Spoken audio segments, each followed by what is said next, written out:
Welcome back to Fujitsu Forum, where we continue to bring you the inside track for 12,000 delegates engaging with Fujitsu Forum.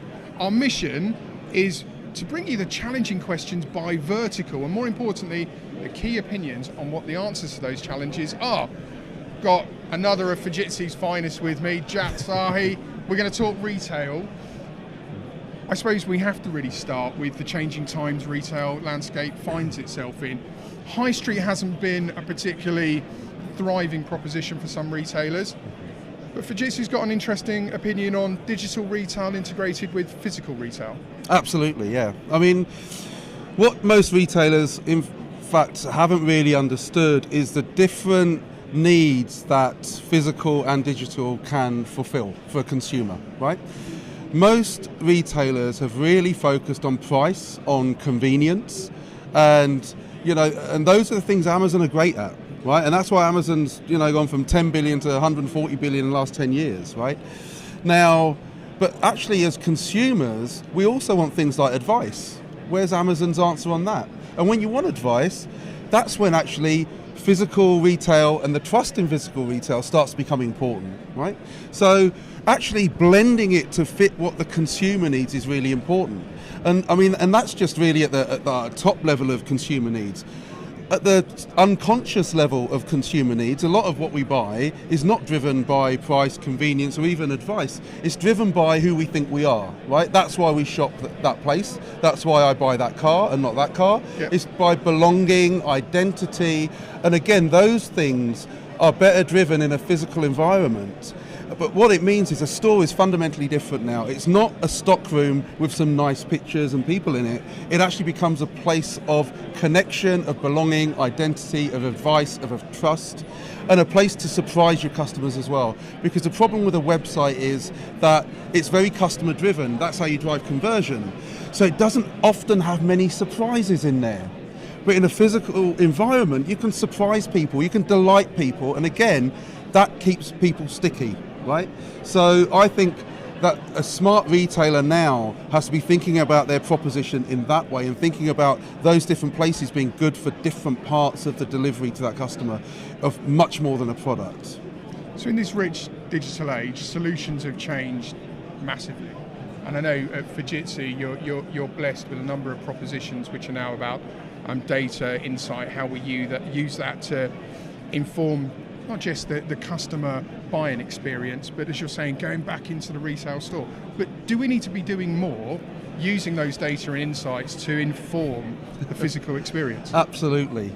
And again, one of the things I sort of put out there is, when a brand, for example, is saying to people, do you want to come to an event, right?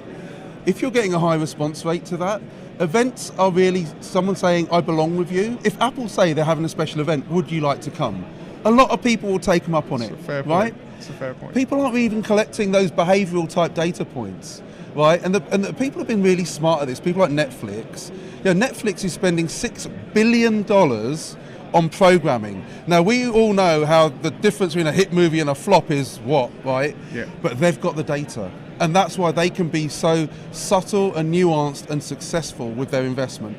And that's what retailers need to do, because buying is really nuanced, right? I just recently bought a car, Tesla Model X, right? Very nice. And it's a really nice car, and I was worried about price. It's quite expensive, but actually they convinced me on the difference between my fuel in my car compared to electricity is about 20% of what I was paying at the moment, all this.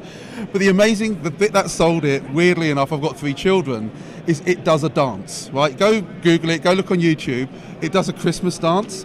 And when they did that at the end of this thing, that was the surprise, the delight, the thing that I hadn't expected, that actually went, this is different. This whole thing is different. And if you look at Tesla's reviews, which I did, I was very careful, I'm spending a lot of money, it's the most expensive thing I've ever bought, right? People on the reviews are going, oh, it's had this problem with doors and this problem with that and that problem. And at the end they say, I still love the car. Because actually it's not a car anymore. It's about identity, belonging, about being an innovator. And then you kind of expect there'll be some teething problems and you accept it. Most retailers have tried to design it out. And they're saying, how can we do innovation when it has to be perfect? Okay, it doesn't have to be perfect. But tell people it's innovation, then they don't expect perfect. Because people want surprise, they want delight. And what I've found is that if your service experience, the third time going into it, is exactly the same, people start to want to change, even if it's not for an improvement, just to try something different. You know, how many of us go to holidays in different places every year now? You know, whereas in the 70s when I was a kid, you went to the same place every year, right? Our expectations of trying different are really different, and retailers need to respond to that. Online, we've seen a lot of the journey personalised. You come back, you're signed in. Yeah. Your past behaviours, your likes, dislikes are the content you see is largely determined by that data. Yeah. Are we going to get to a point where, when we're walking into a store, the personalisation is there for the shopper within a store? We're already doing it, right? So we've got a connected fridge here that looks at the sex and the age of the person standing in front of it, and on the front of that, the digital advertising will change to be beer, prosecco, or pizza, depending on that. Now, as an individual, I've of course got my mobile phone. If I've got a digital wallet in there, which you might be using for a boarding pass, they can track you. If I walk into a store, that moment, that store could know I'm there. They could have my purchase history, my browsing history from online, what else, all of those other things I have, and that could be put in the hands of a store colleague quite easily, right? It's just the will to do it and the business case to do it that is stopping people at the moment. And the way you build the business case is by actually looking at the holistic customer experience about identity, belonging, driving something more than just the top line conversion. Because conversion is great, but if you're doing it on things like price, it can be turned off like that because someone comes out who's a bit cheaper and suddenly you're in trouble, right? So really, this world is already here, the technology's here, there's loads of it here. But at the same time, I do not ever want to do down the store colleague, because what successful retailers have shown is that if you have motivated people on the front line, right, who are empowered to make decisions, they take a sense of ownership over their products and that environment that drives sales more than anything else you can do. Because passionate people there really are the convincing point for people walking into that store. And if you think about, people who have fought Amazon successfully, like Inditex, right, Zara, right, the Zara last year had 25,000 internal promotions, 25,000. Wow. They tell their people, you have got a career path here. Show passion for what you're doing. They let their store managers choose stock that they're going to have in the store. So imagine the difference between being sent the stock and it wasn't your decision, wasn't your fault if it doesn't. You don't connect to this. But when you've ordered this stuff in because you think it's great and it will sell, you talk differently, you want to reach out to your customers, you want to sell it, and I think they've done a great job of that. Other retailers are still in the old hierarchical command and control, execute. I'm moving a lot of our customers now to this new model of empowered network of teams. The big change I mentioned how physical retail has to change, right? They're building stores of the future now, right? How many of them are really engaging the frontline staff in that journey? Because at the end of the day, you can have a great store environment, it's full of bored looking people, it's rubbish and no one's going to want to go in there. And we're really thinking hard about this. Even our POS, point of sale, we've modularized it now so that we can go and talk to the managers of stores and say, how do you want it? What do you want it to look like? And when it turns up, they're thinking, I've been listened to, this is my store, I want it to be a success. So we are thinking really deeply about how you can use the technology to drive this culture change as well. Because technology is always about culture. If someone starts giving you a high-end laptop, right, and you're working anywhere, people start thinking you're important, right? So it's always been a cultural identifier, but we are now really awarely driving that with our customers. This is really interesting. I could talk about this for hours, and behaviours, personalisation, it's something dear to my heart. Earlier today, Duncan Tate on stage said that digital was the big enabler. We hadn't reached a plateau. The opportunity was in front of us. It clearly is for retail. I'm mindful there's a lot of CIOs, CTOs that are watching this. Within the retail space, if there was one message you wanted to impart to them today, what would it be? I would say to them, please don't talk about technology to the business. I go to lots of retail conferences now, and I'm fortunate enough to keynote even at some of those. But what the common message I'm hearing is, we would have asked IT to do this, but they got a roadmap. It'd been 2-3 years away, right?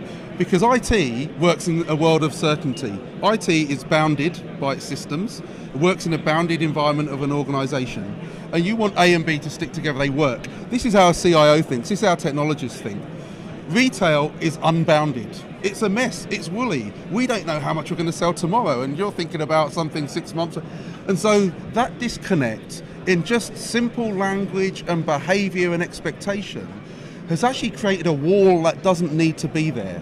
And once I raise that awareness with retail business and the CIOs I work with, we find it really easy to take that wall down. Because there's an understanding there which has long been a misunderstanding. Because the business is going, you're not fast enough, and the CIO is going, yeah, but you want everything perfect, and you won't talk to me enough. And the business won't talk to you enough because they work in uncertainty. They haven't got the answers. But once you've got the understanding, you can build that relationship. And that is the most critical piece, because otherwise you're getting shadow IT, you're getting data all over the place, which, and we know the significant brand damage that can happen when that sort of stuff happens. The CIO needs to build that bridge, right? And I today, and you'll find it on YouTube, I talked about our customer experience grid that we use to actually build that bridge. And it's a really simple model, and I'd advise them to go have a look at it and use it. Genuinely, I could talk about this all day. It's great when you have a passionate person expressing insightful dialogue, and you're clearly passionate about retail. Hopefully, guys, you now understand why we said there's lots of insight coming your way from Fujitsu Forum. Still to come today, we're going to delve into manufacturing, where we look at smart factories, how they're optimized, what the future for manufacturing is. And then later on, given today's chat, I think we're probably going to take another look at Internet of Things within retail, because it seems like there's some fascinating stuff happening. But for now, thanks for watching. We'll be back to you shortly.